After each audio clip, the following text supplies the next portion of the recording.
Kashmir issue নিয়ে রাজ্যের বিরোধী দলনেতা শুভেন্দু অধিকারীর মন্তব্যের পাল্টা দিলেন শ্রীরামপুরের তৃণমূল সাংসদ কল্যাণ ব্যানার্জি। রাজ্যের বিরোধী দলনেতাকে তিনি বলেছেন, শান্তির ছেলে, তোর দ্বারা কিচ্ছু হবে না। ভাবতে পারছেন একজন শাসক দলের সাংসদ হয়ে কি মন্তব্য করছেন কল্যাণ ব্যানার্জি? তিনি বলছেন, শুভেন্দু অধিকারী বলছে কাশ্মীরে কেউ যাবেন না, কাশ্মীর তো ভারতেরই একটা অঙ্গ। এই কথা কে বলে? পাকিস্তান বলে। শুভেন্দু অধিকারী হলো পাকিস্তানের চর, তাই এই কথা বলছে। তুই আগে প্রধানমন্ত্রী নরেন্দ্র মোদীকে আটকা, কেন্দ্রের সব মন্ত্রীকে বল যে যাবেন না। কল্যাণ আরও বলেন, কথায় কথায় হিন্দু আর মুসলিমের মধ্যে লড়াই লাগিয়ে দেওয়ার চেষ্টা করছে। আমরা বলছি, আমরা এটা হতে দেব না। হিন্দু তোদের বাপের সম্পত্তি নয়। বিজেপির কতগুলো জালি হিন্দু আছে, আসলি হিন্দু আমরা। যেসব ধর্মের মানুষকে একসঙ্গে নিয়ে চলে তারাই হলো আসলি হিন্দু। বিজেপির স্বপ্ন হচ্ছে হিন্দু মুসলমান অশান্তি লাগিয়ে দাও, আর মৃতদেহের ওপর দিয়ে হেঁটে হেঁটে পশ্চিমবঙ্গের মুখ্যমন্ত্রী হবে। শান্তির ছেলে, তোর দ্বারা হবে না। ভাবতে পারছেন কি ধরনের কথাবার্তা? তিনি আরও বলছেন, যেই বিজেপির লোক দেখবে চোর চোর বলে চেঁচাবে, এই বিজেপির লোক দেখবে শান্তির ছেলে শান্তির ছেলে বলে উঠবে, বাড়ির সামনে ঝাঁপিয়ে পড়বি। শান্তিকুঞ্জের শান্তির ছেলে। শনিবার 21শে জুলাই প্রস্তুতি সভায় এই মন্তব্যই করেন কল্যাণ ব্যানার্জি। তিনি বলেন, গত 5-7 দিনে ওড়িশাতে 200 জন বাঙালিকে আটকে রাখা হয়েছে। বলে কিনা বাংলাদেশি। ভাবুন একবার, আপনি কোনো কাজে ওড়িশা গিয়েছেন বা দিল্লি গিয়েছেন, বিহারে গিয়েছেন, উত্তরপ্রদেশে গিয়েছেন, আপনি জানেন না আপনি ফিরতে পারবেন কিনা। বাংলায় কথা বললেই বলছে বাংলাদেশি। অসমের মুখ্যমন্ত্রী হিমন্ত বিশ্ব শর্মাও বলেছে, বাংলায় যে কথা বলবে সেই বাংলাদেশি। এই হচ্ছে বিজেপি। আমরা পদক্ষেপ করছি। বিজেপি কোনো রাজ্যে কি করতে পারে সেটাও আমরা দেখব। ইতিমধ্যেই কলকাতা হাইকোর্টে মামলা শুরু হয়েছে। বাঙালিদের ওপর অত্যাচার আমরা মানব না। বিজেপি ভাবছে উত্তরপ্রদেশ আর বিহারের কিছু লোক নিয়ে পশ্চিমবঙ্গ চালাবে, সেটা হতে দেব না। কি বলছেন কল্যাণ ব্যানার্জি, শুনুন।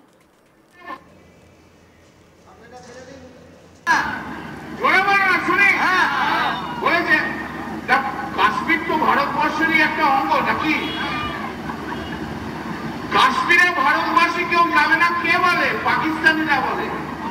পাকিস্তান বলে ওই কাশ্মীরটা যে পাকিস্তানের অঙ্গ, আপনারা কেউ আসবেন না, এলে উড়িয়ে দেবো, তাই তো বলে। আর শুভেন্দু অধিকারী বলছে আপনি পাকিস্তানে কেউ যাবে না। কেউ এর চেয়ে বড় পাকিস্তানের চর ভারতবর্ষ বোধ একটা লোক নেই। শুভেন্দু অধিকারী, আরে তুই আগে তোদের প্রধানমন্ত্রী নরেন্দ্র মোদীকে আটকা, যাবে না বল।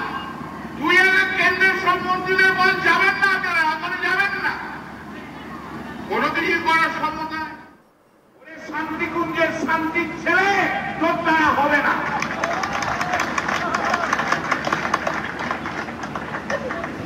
বলবো না ও সবাইকে, আমাদের সবাইকে বলবে শান্তির ছেলে। তো ও যদি শান্তির ছেলে বলে আমরাও শান্তির ছেলে বলবো, বলবো না?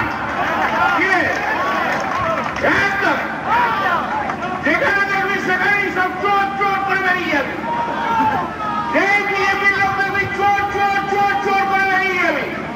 আর যেই বিজেপির লোক দেখবি তেমনই জমা বলবে শান্তির ছেলে শান্তির ছেলে শান্তির ছেলে।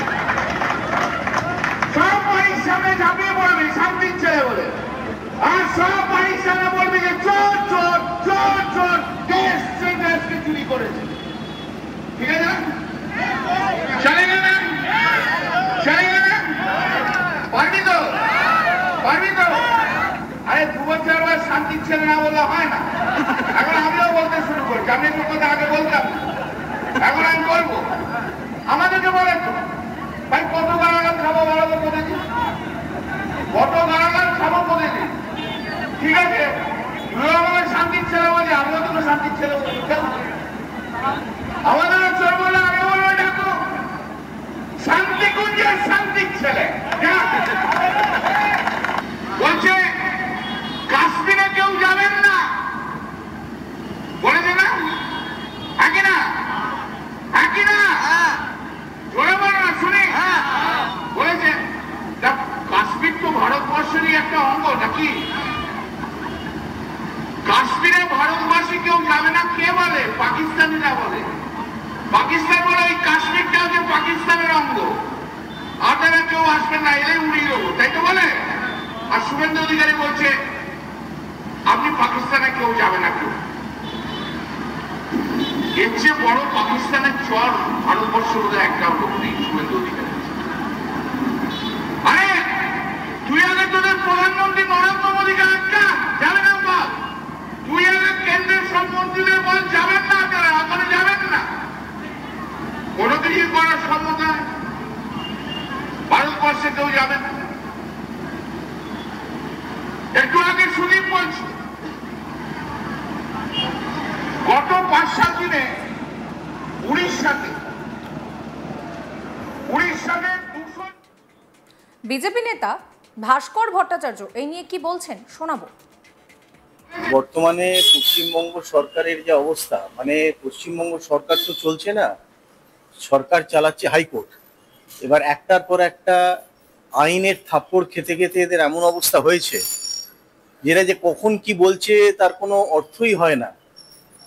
চলে যাচ্ছে উত্তরপ্রদেশ, চলে যাচ্ছে বিহার, কিভাবে বিজেপি সেখানে আসে দেখবো, এই ধরনের কথা আমি শুনলাম আমাদের শ্রীরামপুরের সাংসদের কাছে। শ্রীরামপুরের মানুষ, পশ্চিমবঙ্গের মানুষ আপনাদের ভোট দিয়ে দাঁড় করিয়েছিল, সরকারে এনেছে। আপনার আগে পশ্চিমবঙ্গটাকে দেখুন, সেটাই তো জলাঞ্জলি দিয়ে বসে আছেন। আর বারবার যেই বাঙালি, নন বেঙ্গলি এই সমস্ত কথাবার্তা বলছে, উড়িষ্যাতে বাঙালি বাংলা ভাষায় কথা বলছে বলে আটকে রেখেছে। তো যারা বাংলাদেশি তারা বাংলা ভাষায় কথা বলবে না তো কি ভাষায় কথা বলবে? তাদেরকেই তো ধরে এনে ভোটার তৈরি করেছে। এটা তো প্রমাণ হয়ে গেছে, বিভিন্ন ক্ষেত্রে প্রমাণ হয়ে গেছে যে বাংলাদেশি নাগরিক যারা অ্যারেস্ট হয়েছে তাদের ভোটার কার্ড, রেশন কার্ড, আধার কার্ড সব এখানে জাল করে করা হয়েছে। তো সেখানে যারা বাংলা ভাষা তাদেরকে ধরে তাদের ইনভেস্টিগেশন করা হচ্ছে। ইনভেস্টিগেশন করার পর যদি দেখা যায় যে তারা বাংলাদেশি, তাহলে তাদের ডিপোর্ট করে দেওয়া হবে, পাঠিয়ে দেওয়া হবে। যারা এখানে থাকার তারা এখানকার অরিজিনাল ভোটার তারা থাকবে। 55 লক্ষের ওপর ভোটার তো আপনারা বাংলাদেশিকে ঢুকিয়ে এখানে করেছেন। আসল কথা হচ্ছে এখন অনেক সময় পুজোরও চিত হয়ে শোবার ইচ্ছে হয়। এদের সেই ইচ্ছেটা হয়েছে, কিন্তু সেই ইচ্ছেটা আর জনগণ মেনে নেবে না। 2026-এ ওনারা বুঝতে পেরেছেন, যার জন্য এই সমস্ত ভুলভাল বক্তব্য দিয়ে মানুষকে ভুল বোঝাবার চেষ্টা করছেন। আর উনি যার নেতৃত্বে কাজ করছেন সেই নেত্রী তো নিজে বলেছেন যে দুধেল গাইদের একটুখানি দেখতে হবে, ওদের লাথি সহ্য করতে হবে, কারণ ওরা দুধ দেয়। তো দুধ আর দুধেল গাই কারা সেটা তো আজকে সারা পশ্চিমবঙ্গ জেনে গেছে। তবে এক্ষেত্রে প্রশ্ন উঠছে যে একজন সাংসদ হিসেবে কল্যাণবাবু এই ধরনের মন্তব্য কিভাবে করতে পারেন? তিনি পরিষ্কার শান্তির ছেলে বলে কটাক্ষ করছেন এবং তিনি বলছেন যে বিজেপির যারা রয়েছেন তারা কেউ আসলি হিন্দু নয়, আসলি হিন্দু তারাই যারা সবাইকে নিয়ে চলতে পারে। এক্ষেত্রে এই ভাষা প্রয়োগ নিয়ে কিন্তু রীতিমতো শোরগোল পড়ে গিয়েছে। সমস্ত খবরের আপডেটের জন্য আপনাদের নজর থাকুক আজ তাক বাংলায়। চ্যানেলটিকে সাবস্ক্রাইব করবেন, নোটিফিকেশন পেতে বেল আইকনে ক্লিক করবেন, ফলো করতে ভুলবেন না আজ তাক বাংলার হোয়াটসঅ্যাপ চ্যানেলও।